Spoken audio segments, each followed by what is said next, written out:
Okay, let's unpack this. The U.S. digital asset scene, it's really on the edge of a major shift. We're seeing this move away from uh, ambiguity towards actual laws. That's right. A much clearer framework. So today we're doing a deep dive into some key legislation. We're talking the Genius Act, FIT 21.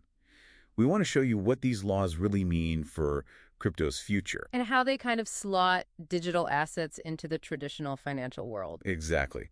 And crucially, how you can navigate this, well, this profound change that's happening. And it's fascinating because this isn't just random rules. It feels like a deliberate strategy, a structure with several pillars. Designed for clarity, consumer protection, and supposedly fostering innovation. Responsibly, anyway. Right. Responsible innovation within the U.S. So let's get into the structure. How is the U.S. building this out? You mentioned pillars. What are they? Well, there are three core pieces emerging. Okay, pillar number one. That would be the Genius Act. This one's focused squarely on stablecoins. It sets up federal rules for what they call permitted payment stablecoins. Permitted payment stablecoins, so like regulated digital dollars. Exactly. Issued by licensed players, maybe banks, maybe other fintechs. And critically, they have to be backed one-to-one. One-to-one with what? Actual dollars? High-quality liquid assets, think U.S. Treasuries mostly. Hmm. So aiming for real stability and transparency there.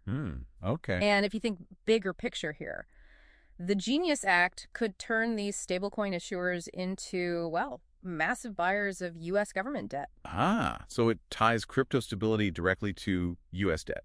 Precisely. It's not just about making a stable digital dollar. It's potentially embedding the dollar's global role right into the digital economy. A bit of a geopolitical angle, maybe. Interesting. Definitely strategic. Yeah. Okay, so that's pillar one, the stablecoins via Genius. What's pillar two? Pillar two involves the FIT 21 and Clarity Acts. These are the ones really tackling that big, thorny question. What's a security and what's a commodity in crypto? Right, moving away from the old Howey test, the Orange Grove case from the 40s. Yeah, exactly.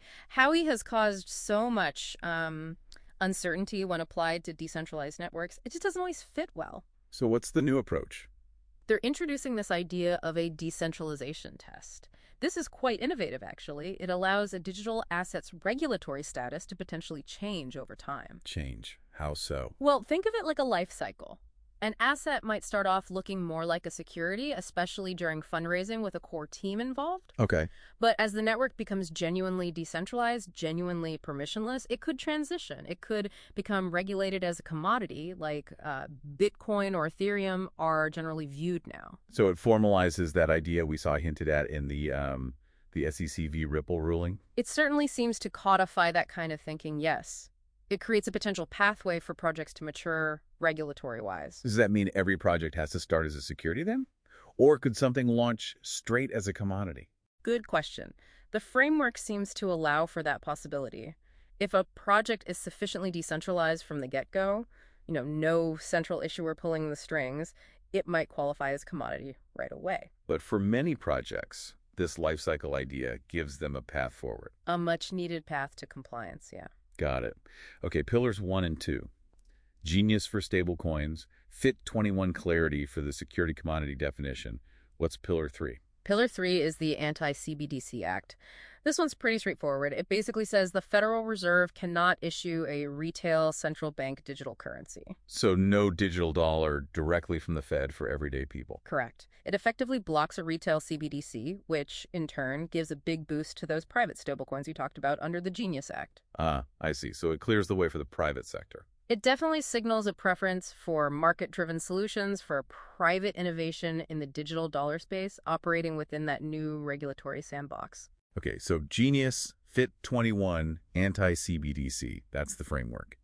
Now, the big question, what does this actually mean for specific assets? Let's talk XRP, Stellar, the broader market. Right. Let's take XRP first. It's a bit complex. Under FIT 21, XRP might still face questions about its decentralization given Ripple Labs' history and its significant token holdings. So hurdles on the commodity side, potentially. Potentially, depending on how the test is applied.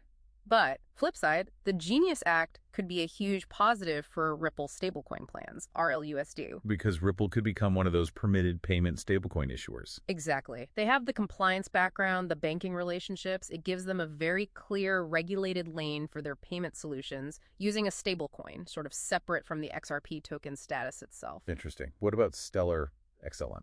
Stellar seems arguably better positioned under FIT21 to be considered a digital commodity. Its network is generally seen as more open, more permissionless from the start. And the Stellar Development Foundation's role? Right. It's a nonprofit. It doesn't control the network operations in the same way a for-profit entity might. That helps its case for decentralization. And the Genius Act's impact on Stellar? Also likely positive. Stellar is already a platform for stablecoins like USDC.